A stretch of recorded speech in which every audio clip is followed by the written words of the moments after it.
Gaspard, notre destin est entre les mains de Mario Draghi et de la BCE, là, parce que visiblement la France... Cette perspective me glace, que mon destin soit entre les mains de n'importe qui d'abord, et puis de la BCE en plus. La patron de Banque Centrale... Je trouve, bon, Didier très convaincant hein, sur les aspects techniques. Bon, en même temps, après, sur les reportages, si vous aviez pris un industriel, par exemple, du bâtiment qui a besoin de beaucoup d'énergie et de beaucoup d'essence, lui, il aurait un peu les propos inverses, parce que ça va renchérir le coût de son énergie. Donc, bon, ça dépend toujours de quel point de vue on se place.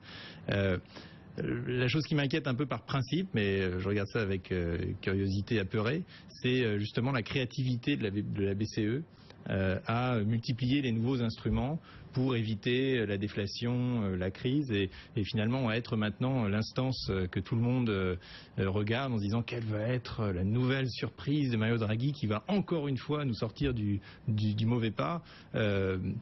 Et encore, notamment le fait de racheter... nouveau, on va ressortir la titrisation. Voilà, et justement, j'allais y venir parce que le fait que la BCE ait annoncé, si j'ai bien compris, qu'elle allait avoir un programme de rachat de asset-based securities, c'est-à-dire en vrai de dettes titrisées émises par des entreprises.